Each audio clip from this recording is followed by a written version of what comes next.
We are very much looking forward to this next panel, and we have a special guest to moderate it. He started his journalism career in his hometown of Los Angeles, and now he's becoming known not just throughout our nation, but throughout the world for his incredible reporting on CNN. He is a man who always knows what the story is. Ladies and gentlemen, please welcome Alex Michelson. Thank you. Give it up for Matt Eisman, ladies and gentlemen. It is a huge honor for me to be here with all of you. Austria is so impressive. My name is Alex Michelson, as he mentioned. I host a show called The Story Is, which is relatively new. It's on at 6 a.m. here in Austria and at 9 p.m. back home in California. And I brought with me two of the best-known Californians in the world to be my guests for this next conversation. Give it up for the 49th Vice President of the United States, Kamala Harris, and the 38th Governor of California, Arnold Schwarzenegger.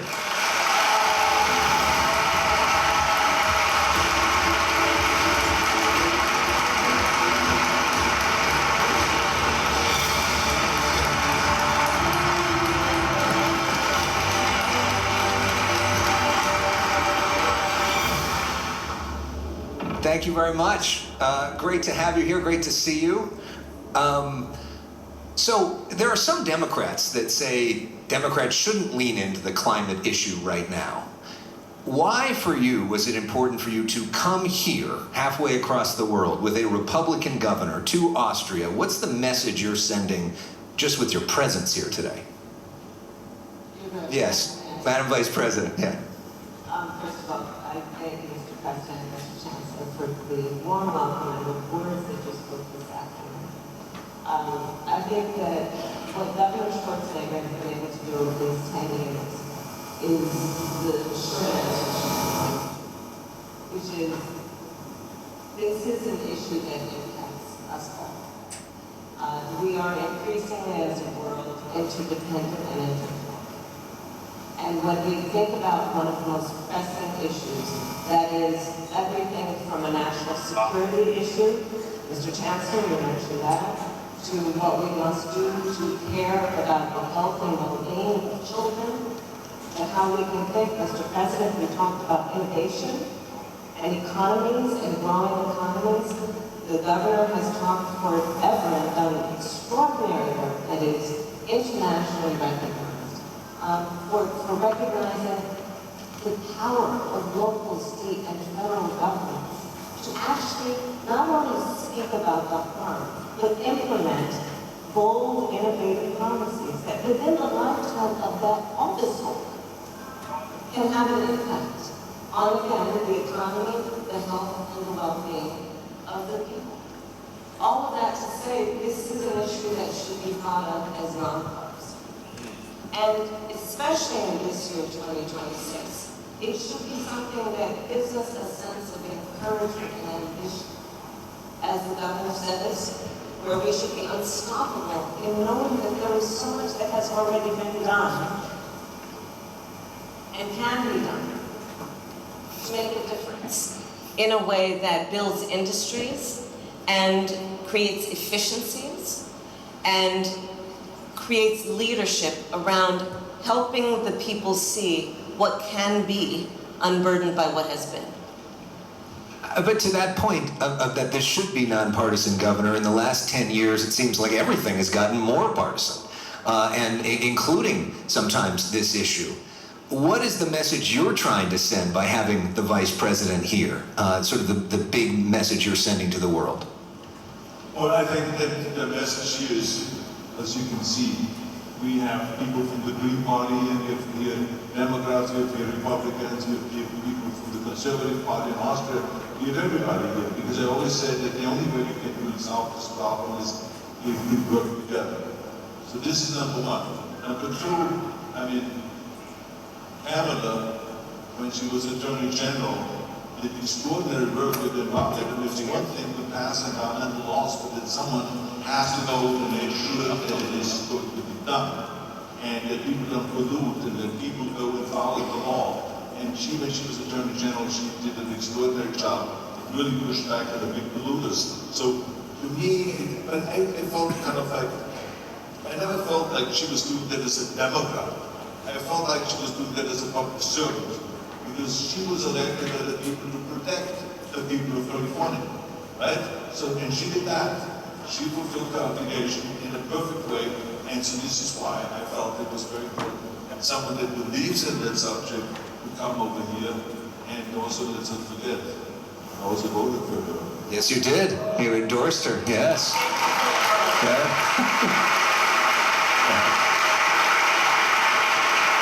But If I may add to what the governor said, on the issue of what we will do to terminate pollution and to save our planet, the policy must include, and my experience as Attorney General reinforced that for me, the policies must include accountability and consequence for bad behaviors.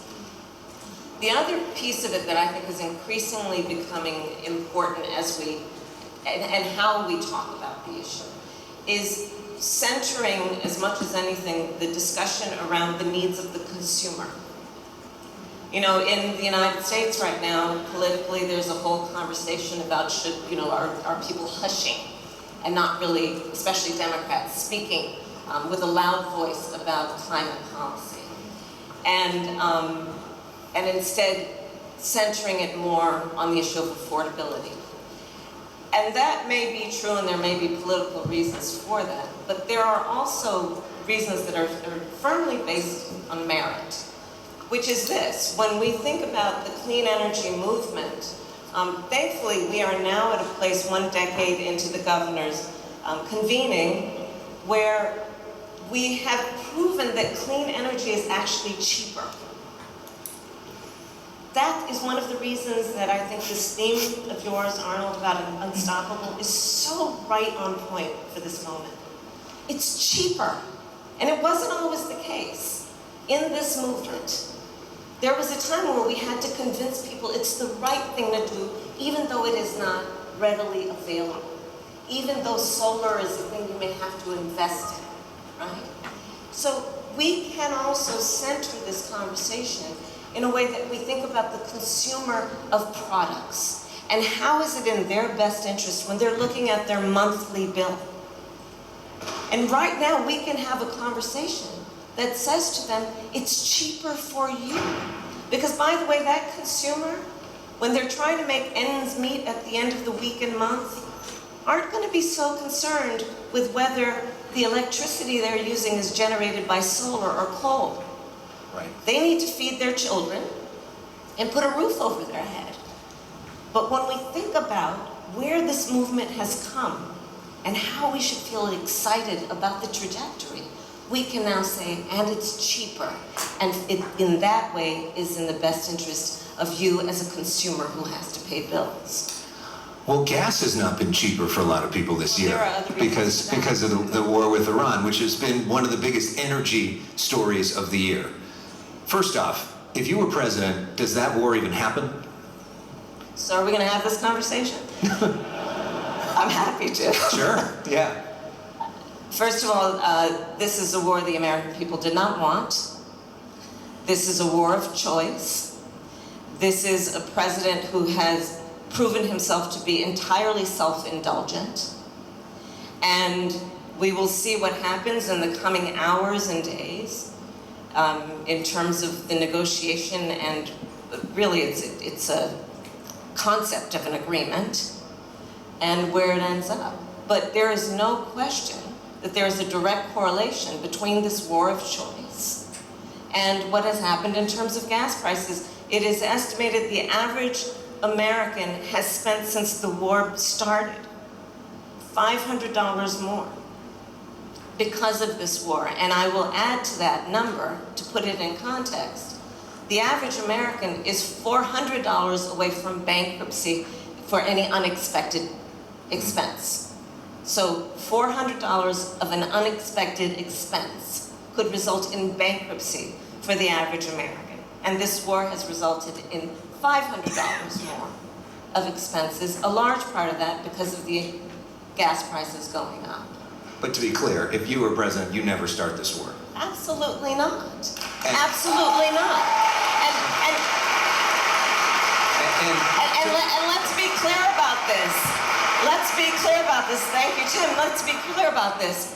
Whatever is being negotiated, this president is going to declare victory and will end up where we were after the JCPOA and call that a victory, the JCPOA that he withdrew from. The Obama nuclear agreement. And so so you're not, I mean, that's your thought on this potential well, deal I this have week? more thoughts, but Yeah. that's not why we're here. Yeah, sure. So we can, Well, to that point, though, on what we've seen on the climate aspect in terms of this war, Governor, the Trump administration has used that and said, we're going to invoke the Defense Production Act because there has not been enough oil coming out of the Strait of Hormuz, and have started to increase oil production in places like California because of it, and are now looking seriously at oil drilling in California because of it. Your response to that and sort of the argument that some on the conservative side said that shows that this is the importance to invest in coal and old school energy. Well, first of all, let me just say that the current administration is pushing very hard for coal energy. So clearly, they live in the past, because the people are way ahead of them. This last month, for the first time, renewable energy from solar has surpassed the energy from coal. So it's for the first time ever that this happened in the United States. So just think about that. Even though that Trump and his administration is pushing for coal, electricity now from renewable energy from solar has surpassed coal. So this is the future. That's why I said here earlier, it doesn't matter who is in the White House, we are going to move forward. We are unstoppable. This is we are going in the right direction, because the people have learned in the meantime that coal is a big polluter, and no one wants to be part of the 7 million people that die every year because of pollution. So it doesn't matter. Now, when it comes to drilling oil, I mean, I believe that we should rather build, create a law that says that you have to have solar panels on every warehouse in California. Because when you fly around with the helicopter in California, you will see millions and millions and millions of square feet of rooftops of warehouses that could have solar and produce a lot of energy, much more than the oil ever will. And it is clean. So this is the direction I would go. But I have to say, thank you.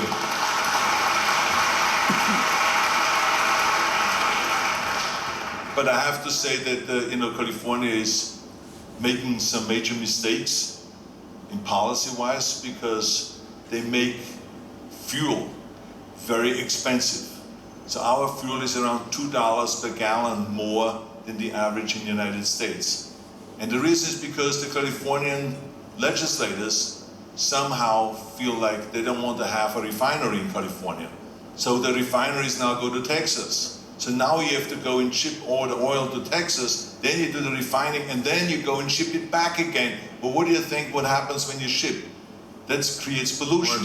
So it is absolutely contradictory to what they believe in. So they're a little confused, which is not unusual with legislators, may I remind you. Okay, so, but I mean, the bottom line is, I think that it needs the leadership to kind of bring kind of coherency in there, and to just say, this is the direction we go. There's a lot of things like that we can do, and because the will is there, California is for the environment.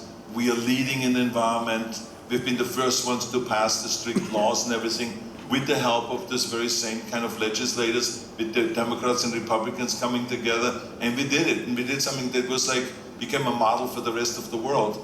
And like I said earlier, we copied England.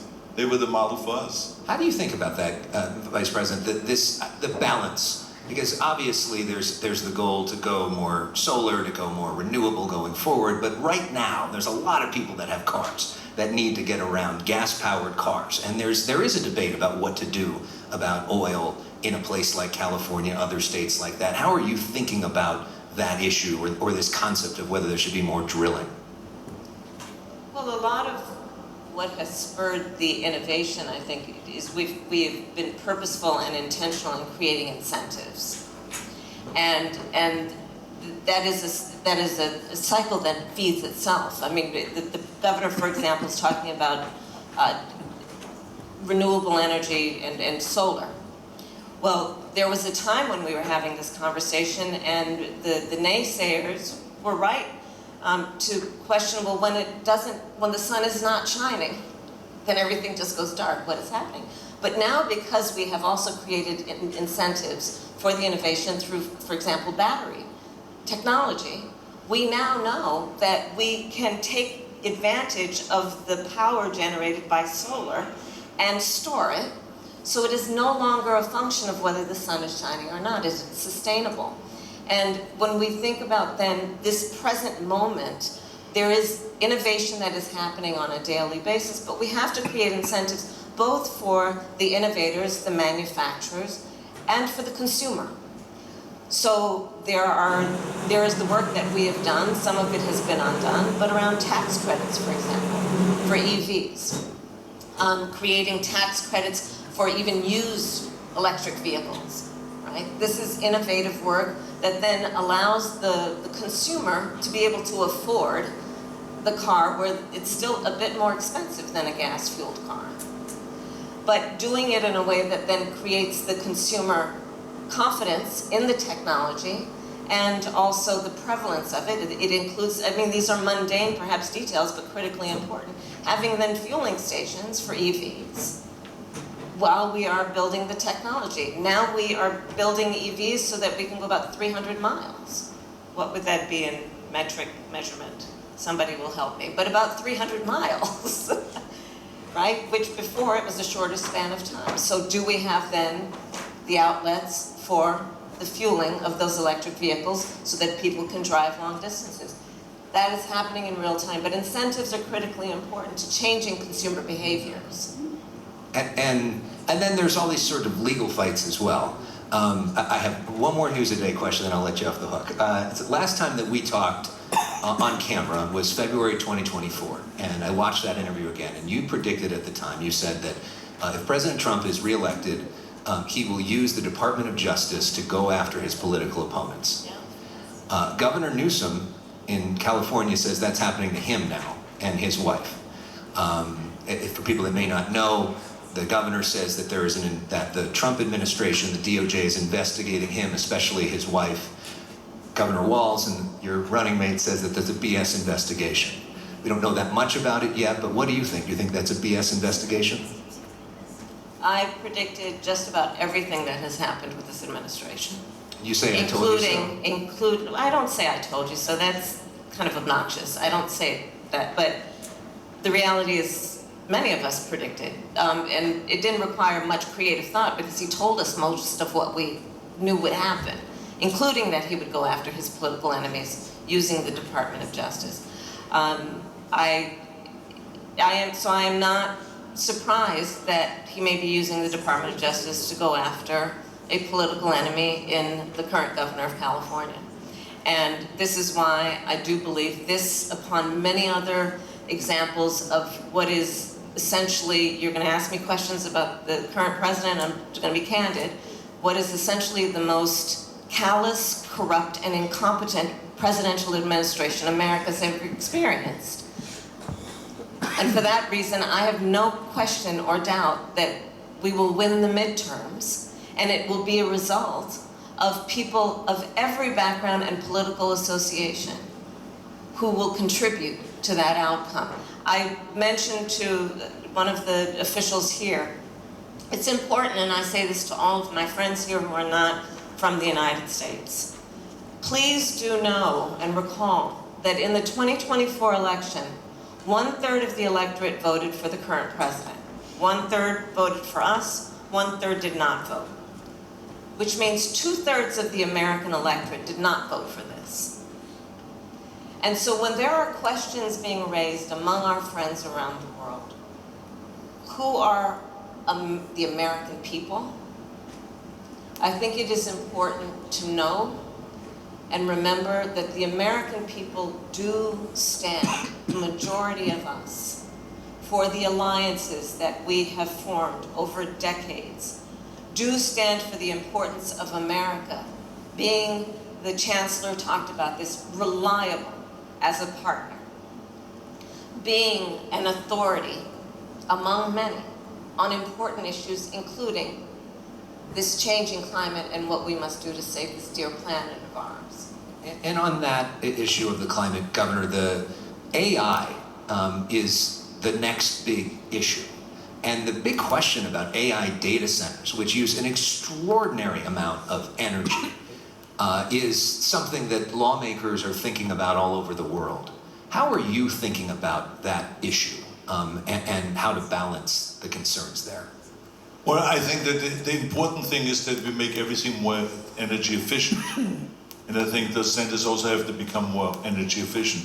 I remember that when the flat screen TVs came out, they used up a lot of electricity. And then we passed laws in California where we said, okay, the new mixers and the blenders in the kitchen, stuff, and the TVs and all this have to be more energy efficient. And 5 years later, they were. And as a matter of fact, that I was telling you yesterday that on our hottest day, when I was governor, we used 52,000 megawatts of energy. It was on the hottest day when it was like all over 100 degrees and stuff like that. Now, the hottest day last year was they used only 43,000 megawatts. So almost 10,000 less. It's all because of efficiency. So we don't need to use all of that. But at the same time, we have to always be prepared to create more electricity. And I think that we have to just also think about a combination of renewables and also nuclear. Even though amongst the environmental community, that's always a no-no to talk about nuclear. But the fact of the matter is, it is clean energy, and we only had 4,800 deaths because of nuclear accidents, and there's 7 million people dying every year because of pollution.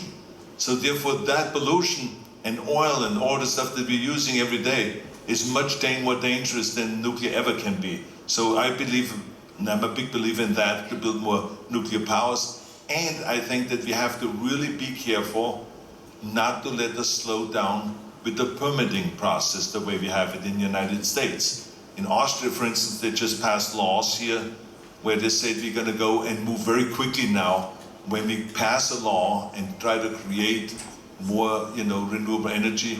Let's go and do it right away.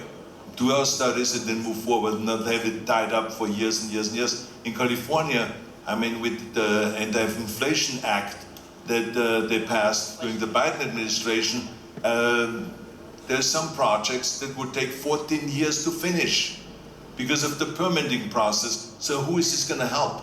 When you pass a law and then you cannot move forward and you cannot go and build the solar or the wind or the stuff that you have put out there, and how is it going to help then with your Inflation Act when you cannot act immediately and start spending the money, put people to work and all of that? So it doesn't make any sense. So I think that it is very important that politicians in the future think about reforming this permitting process rather than kissing up to the trial lawyers and having them just keep suing and suing and delaying, and nothing is getting really done because the will is there to do it. So it's just a matter of now following through. You agree with that? Well, I just want to mention the data center piece and what the governor said about renewable energy. I believe that what we should be requiring from a policy perspective is that any organization, corporation that wants to build a data center in a community, that they be required to power it with renewable energy. And that they also be required to invest in what has been a decaying for decades energy grid in America. The energy grid writ large in America was built in the 1960s and 70s. It is old and it is inefficient. And when we look at the specific reasons for then high energy prices, that is among them, which is an old and decaying energy grid. So as data centers are being developed and there is a certain, just ubiquitous nature of it, it's happening around the country, Tim, you know that. The question should be also, what is the trade-off? Right. What is the trade-off? Well, the trade-off should include that a requirement that it use renewable energy, so it is not sucking the resources out of those local communities, and that they also invest in those communities in terms of the energy grid. You agree with him that permitting could be sped up a little bit? Oh, absolutely. How so? Yeah, How do we I do mean, that? I say this as a devout and lifelong public servant. The bureaucracy in government is overwhelming in its ability to slow down innovation and progress. And when we look at increasing distrust that the public has in government, I do believe that is one of the reasons. We have taken on an ethos almost that prioritizes process over progress, to our detriment. When I think most countries, but I'll speak for America, when we look at and ask, why do the people not trust their government or its leaders? One of the most specific and obvious answers to that question is, are we delivering? And are we delivering in real time for the real needs of the people? And the basic need that the people have is to be able to afford life, which means raise their children, have enough to eat, have a roof over their head, be able to take a vacation from time to time. And when we're not meeting those needs, we fail. And bureaucracy, and therefore what it does to delay the speed with which we should address the needs of the people, results in distrust and also inefficiency. They're telling me to wrap up, but I want to ask each of you a question about the future, because that's what both of you are so focused on. First off, just on your future. There's a lot of people, you've talked about that you're thinking about running for president, right? How is that thought process going? What's the process in that? And I know you're on a listening tour, and I'm curious what you're hearing from people as you've gone around the country, what people are telling you that maybe you've learned that you didn't know before the process of doing so. What people are telling me includes that they want to believe in systems, and they've lost trust in those systems. What I hear a lot is that people know that at the end of this administration, there will be a lot of debris. I tell them often, I can't guarantee that it won't get worse before it gets better. But the one thing I do know is at the end of it, there will be a lot of debris. And it would be irresponsible to then address that in a way that we only talk about what should we do, what do we need to do to rebuild. If we do that with any sense of nostalgia, that would be irresponsible. Because the reality is, even before, there were many things that were not working for a lot of people. The status quo is not working for a lot of people. And what the people are telling us is that they want things to be better. And in some places, what that sounds like is we want that to be broken. But they don't actually necessarily mean break it through destruction. But they do mean it has to be better. And I think the people are right. One of the things I think about in the context of the future is Gen Z. I love Gen Z. They are, in the United States, I'm not sure about here in Austria, they are a larger population than baby boomers demographically. They are between the age of about 13 and 28. They have only known the climate crisis. They experienced a pandemic where they lost significant portions of their education and socialization. And the thing I love about this generation, they are so beautifully impatient. They are not waiting for us to figure it out. And if we think about, as we invest in the future of our world and we are unstoppable, if we think about investing in that generation, knowing, for example, that someone who is 20 years old today, based on all actuarials, will live to be about 100. policymakers among us, let's think about what are we doing right now that for the next 8 decades of their life will plant the seeds for the majority of the life they have yet to live. That gives me a great deal of optimism about what we are capable of doing if we think that way. So all that being said, does that make you more likely to?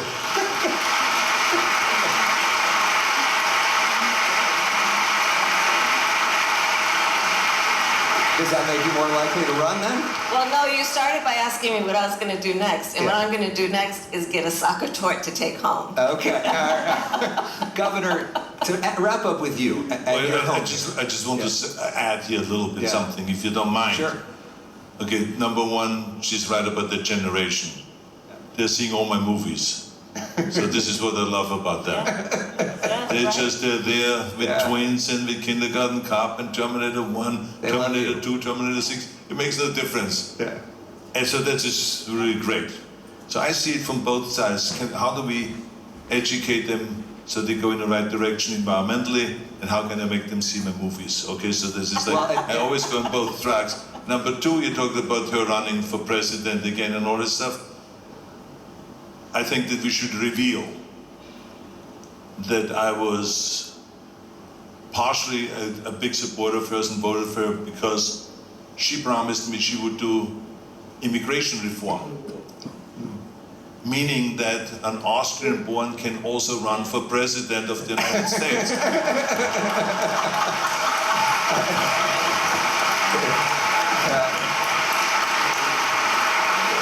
There you go. And last word to you, Governor. You talk about action, being an action hero, having a vision. Everybody here, you got people watching around the world, everybody in this room. What's the action item for all of us when it comes to the climate? What can we do at a time when so many people feel hopeless? What can we do to get us into a better place? Well, I think the most important thing for everyone is, and especially the journalists and the politicians, and then the environmentalists, is to communicate better about this issue. Because you can talk all you want about global climate change, and you can talk all about rising sea levels, and you can all talk about the polar bear and the icebergs melting and the this and that. All of this stuff means nothing to people. But when you talk about 7 million people dying because of pollution, and the amount of people that are getting caught up in hospitals with cancer, and respiratory kind of problems, heart issues and stuff like that, that is really a problem. We have to talk about that rather than throwing around this kind of fancy names that is only from one environmentalist to the other. The people are not connecting. I tell you an example. I was, when Kevin McCarthy was a speaker in Washington, he's a good friend of mine, so I visited him periodically when I was in Washington, and he was in charge, was the speaker, in charge of all of the Republicans in the House, and he said, come up for lunch. Then he called me a few minutes before and he says, do you mind if I have 20 of my colleagues join us? I said, no, not at all, let's all have a good time. And so I had a chance to talk to those Republican guys, and I said to them, I said, okay, let me ask you something. I said, how many of you care about and think this is a real threat, climate change? 2 hands raised up, 2 out of 20. And they felt kind of somewhat reluctantly amongst the others. They looked around guilty that they raised their hand in the first place. Then I said, well, how many of you believe that we should fight pollution? That pollution is a real threat? All of them raised their hands. So now if you go to the Republicans and say, okay, let's fight pollution rather than let's fight climate change, everything changes. And immediately now you have people working with you because you have something in common. Because they just, the very fact that the Democrats say there's climate change, they have to say there's no climate change. That's just the way it works. But when you go and you talk about the health aspect and about pollution, that's when all of a sudden they started connecting and they were raising their hands. So it just shows you the way it works. And when we do polls, it always is like below 50% when you talk about climate change, what is the people's interest? But when you say pollution, it goes way above, it goes to 50, 60, 70% sometimes. in the polls. So I think we have to communicate better. I talk about it all the time. I mean, I've literally seen Biden, when he was doing his State of the Union, he was in the middle of the speech. And then he said, let me talk a little bit about climate. I said, about climate? What about pollution? Why wouldn't you want to talk about pollution? So to me, the 3 minutes or 4 minutes he talked about climate, to me was a total waste. But here he has the whole world watching. So someone that wrote his speech should have known that the new way, or the real effective way of communicating, is to talk about pollution. We got to terminate pollution, because when we terminate pollution, when we get rid of pollution, then there is no climate change. There will be no heating of the earth and all of this, the temperatures going up and the melting of the glaciers and the sea level rising. We got to go to the source, the pollution. Pollution comes from fossil fuels, so we got to go and get rid of fossil fuels and replace that with renewable energy, with nuclear power, with all of those kind of new technologies. That's as simple as that. To me, that is the issue that has to be addressed, and the journalists have to learn how to kind of shift gears and not continue talking about climate change and about climate and using all this, climate justice and all of this kind of thing. It's like, it goes right over people's heads. Let's go down to the facts. Pollution. Let's terminate pollution. And you do that so well. I always end on a cultural question, so real quickly, what is your favorite Arnold Schwarzenegger movie of all time? Terminator. Terminator. There we go. So we're all going to terminate pollution together in that spirit. Thank you both very much for the time. It is so great to see you. Thank you. Give it up. Vice President Kamala Harris and Governor Arnold Schwarzenegger, ladies and gentlemen.